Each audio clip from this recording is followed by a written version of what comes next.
Ethan Langford had everything money could buy, yet he felt a deep emptiness. He walked through his penthouse, surrounded by art he didn't choose. The city buzzed below him, but it no longer thrilled him. Board meetings, luxury cars, and exclusive galas had all become noise. He had built empires, but lost interest in everything. His assistant scheduled meetings he barely attended.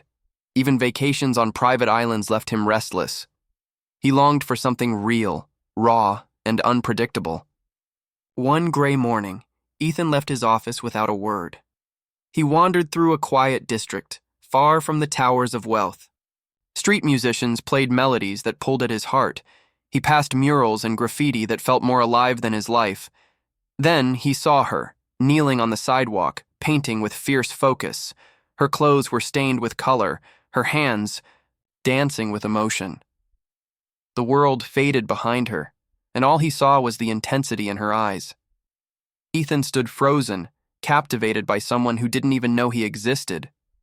Her name was Lila, and she painted every day in that same spot. She didn't look up when people passed, lost in her own world. Ethan returned the next morning, pretending to be a tourist. He watched her mix colors like she was telling secrets to the canvas.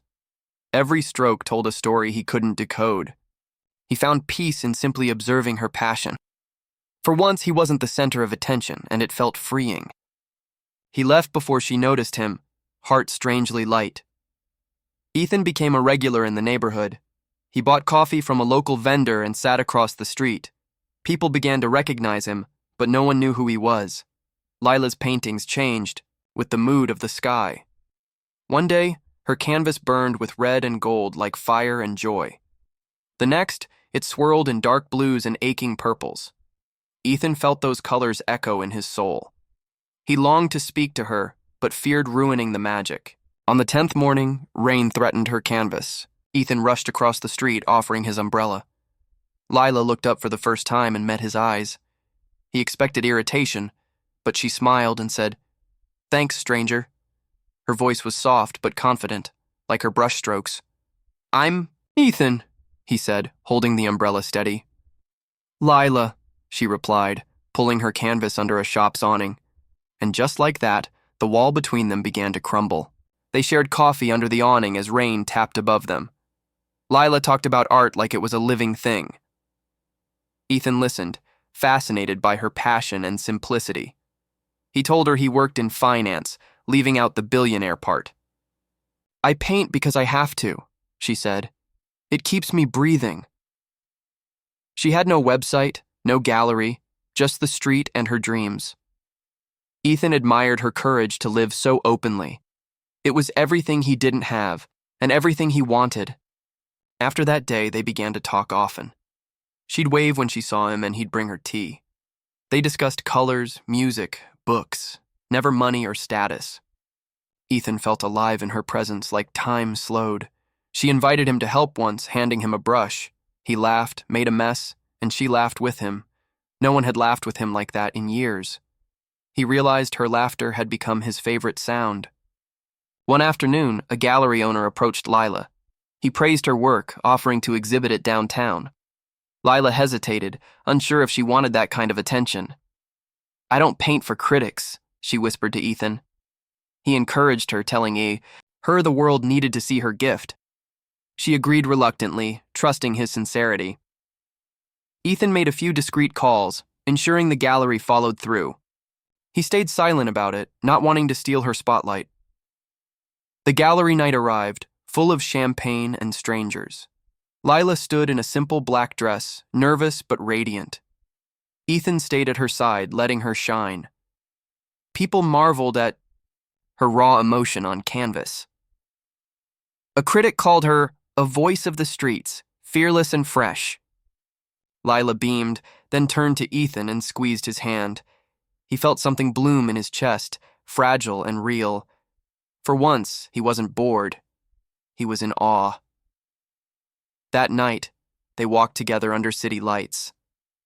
"I feel like I'm dreaming," Lila said, holding his arm. "You are," Ethan smiled, "and it's beautiful." She stopped and looked at him, eyes searching. "Why are you always here?" she asked gently. because I finally found something worth showing up for." He leaned in, heart pounding, and kissed her softly. It was the beginning of something neither of them expected. Lila's exhibit became the talk of the city for weeks. She was invited to interviews, podcasts, and other galleries. Ethan stood quietly in the background, always supporting her. But with each spotlight she stepped into, he felt more like a shadow. She still painted in the streets, refusing to lose her roots. But now fans and journalists often gathered nearby. Their quiet moments became harder to find. And for the first time, Ethan felt afraid of losing her. One evening, she asked him why. He never talked about his past. "I've built walls to keep the world out," he confessed. "You don't strike me as someone who hides," she said. "I don't hide," he replied. "I just don't let people in easily." She looked at him, curious and patient. "I want to know the real you," she whispered. And in that moment, he knew he owed her the truth. The next day, Ethan took her to his world. A black car picked her up and drove to his estate. The mansion stood like a monument to a life she never imagined. She stared in awe as he guided her through marble halls. "This is how you live?" she asked, stunned. "I used to think it mattered," he said softly. Her eyes widened as she realized who he really was. "You're Ethan Langford, the Ethan Langford?" Lila went silent, and Ethan feared she'd pull away, but instead she laughed and shook her head. "You really let me believe you were just a quiet finance guy." "I needed you to see me, not my money," he said. She touched his arm and smiled. "Well, now I've seen both. I still like the guy with tea and paint stains." He let out a breath he didn't know he'd been holding. She stayed for dinner, and they laughed like nothing had changed. But change had crept in quietly like a shadow. The media soon discovered their relationship. Headlines called her the street artist who tamed a billionaire. Paparazzi followed her, even during painting sessions. Her piece began to fray, her work lost its spark. Ethan tried to shield her, but the damage was done. She withdrew, growing quieter with each passing day, and he hated the world that had taken her calm. One night, she didn't show up at her usual painting spot. Ethan waited for hours, worried and restless. When he finally found her, she was on the rooftop of her tiny apartment. She stared at the stars, a blanket around her shoulders. "I miss the silence," she said without looking at him. "I miss you," Ethan replied gently. She turned, tears in her eyes. "I don't want to be your story. I want to be my own." Ethan didn't argue. He just sat beside her. They watched the city breathe beneath them, lights flickering like fireflies. He reached for her hand, unsure if she'd take it. She did, and leaned her head on his shoulder. "You changed my life, Lila," he whispered. "And you reminded me what life feels like," she said. They didn't speak much more that night, but something between them began to heal. Lila decided to disappear from the public for a while. She returned to painting on sidewalks and abandoned walls. Ethan stayed nearby, giving her space but always close enough to catch her smile.